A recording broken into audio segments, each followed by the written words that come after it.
सास की सोच। गौतम, जा अपनी जोरू को बोल, अभी थोड़ी देर में तैयार होकर नीचे आ जाना, वैसे भी सारे मेहमान आ चुके हैं। जी माँ।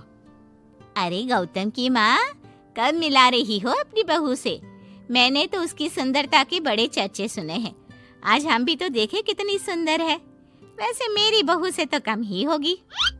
काकी, भाभी इतनी सुंदर है ना कि हमको डर है कहीं किसी की बुरी नजर ना लग जाए। देखते हैं कितनी सुंदर है। अरे अब चुप कर और देख अपनी भाभी को, तैयार हुई या नहीं। अरे लो, भाभी आ गई। अरे कितनी सुंदर है, इसके चेहरे पे तो चांद सी चमक है। सुन रिमझिम, क्या नाम है तेरी भाभी का? सही पहचाना आपने, चांदनी है मेरी भाभी का नाम। क्या हुआ काकी, मुंह से बाहर शब्द नहीं निकल रहे? या चांदनी भाभी की चांद सी सुंदरता ने आपका मुंह बंद करवा दिया? हाँ, सुंदर तो है, पर सुंदरता से क्या होता है? लड़की में गुण भी तो होने चाहिए। मेरी बहू में सुंदरता के साथ साथ संस्कार भी है। अरे वाह गौतम, सच्ची में तुम्हारी बीवी बहुत सुंदर है। हाँ, एकदम चांद जैसे अलग चमक रही है तुम्हारी बीवी इस पूरी पार्टी में।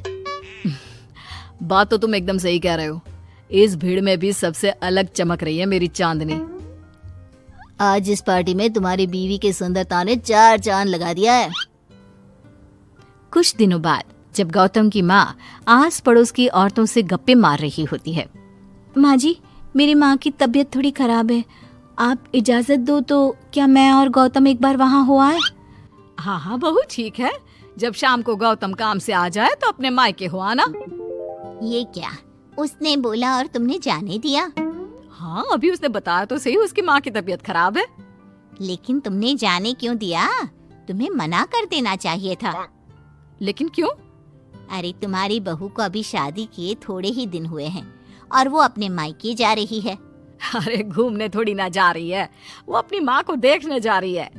अरे कुछ नहीं जानती, बहुत भोली हो। ये बहुएं बस बहाने बनाती हैं अपने मायके जाने के लिए। मैं तो कहती हूँ तुम अपनी बहू पे थोड़ा ध्यान दो। एक तो तुम्हारी बहू रूप की सुंदर है, कहीं तुम्हारे बेटे को बहला फुसला ना दे। अरे लेकिन वो ऐसा क्यों करेगी, और वैसे भी वो ऐसी नहीं है, वो मेरा बहुत ध्यान रखती है। तुम ना आजकल के बच्चों को नहीं जानती।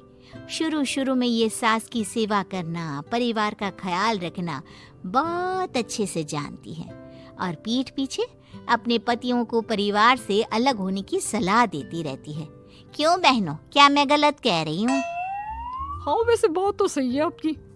और पता है, मेरी बहन की बेटी की शादी को अभी 1 महीना भी नहीं हुआ और उसका बेटा अपनी बीवी की हर बात मानता है, और तो और अपनी बीवी के लिए अपनी माँ से लड़ता भी है। पूरा का पूरा अपनी जोरू का गुलाम बन गया है। तुम्हारी बहू वैसे भी इतनी सुंदर है, ऊपर से पढ़ी लिखी भी है, और आजकल की पढ़ी लिखी लड़कियां अपने पति को चिकनी चुपड़ी बातों में फंसाकर अपना काम निकलवाना जानती है। हाँ। अरे हाँ, पर मेरी बहू चांदनी समझदार है। हाँ यही तो बात है, तुम किसी के चेहरे पे देखकर उसके दिमाग में क्या चल रहा है वो थोड़ी ना बता सकती हो। और हाँ, अपनी बहू के चांद से सुंदर चेहरे को देखकर धोखा मत खा जाना।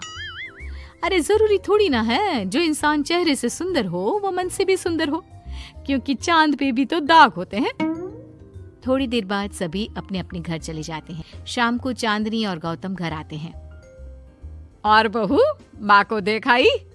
जी माँ जी, अब थोड़ा ठीक है।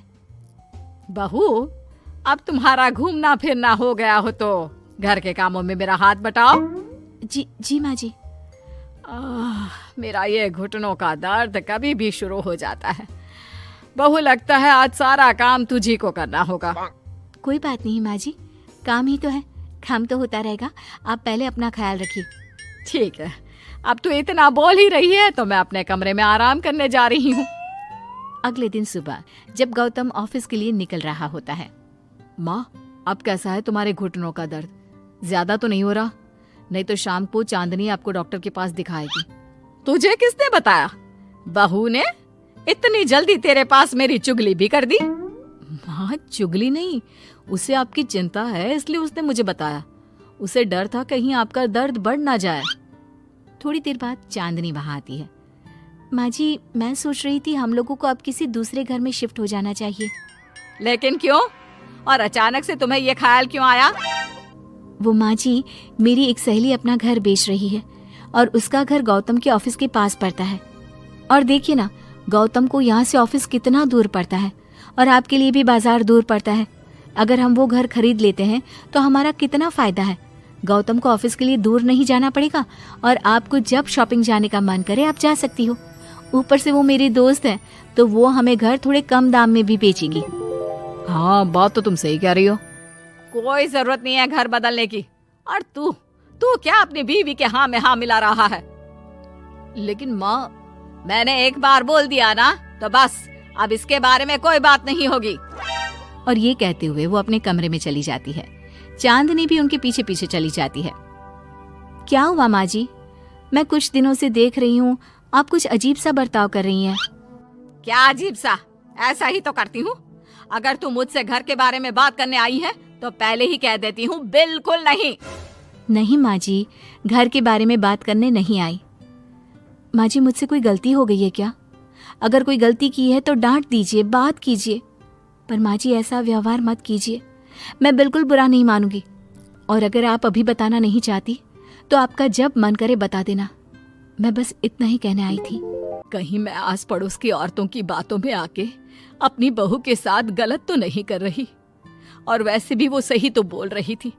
उसने मेरे और गौतम के बारे में ही तो सोचा। वो हमारे बारे में इतना सोच रही है और मैं दूसरों की बातों में आकर उस पर शक कर रही हूँ। कुछ दिनों बाद काकी गौतम के घर गौतम की माँ से मिलने आती है। और गौतम की माँ, कैसी हो? मैंने सुना तुम घर बदल रही हो। हाँ, वो वहाँ से गौतम का ऑफिस पास पड़ता है ना, वहाँ की तरफ ज्यादा सुविधाएं भी है। लेकिन इतनी जल्दी तुमने घर कैसे ढूंढा? किसने बताया? मुझे भी बताओ, मुझे भी अपना घर बदलना था। ये चांदनी का आइडिया था, उसी ने घर ढूंढा। देखा, मैंने कहा था ना, इसने अभी से अलग घर ढूंढना भी शुरू कर दिया। देखो, इसमें मेरी भी रजामंदी है। और तुम क्या मेरी बहू की जासूसी करने यहाँ आती हो या मेरा हाल चाल पूछने? मैं तो बस।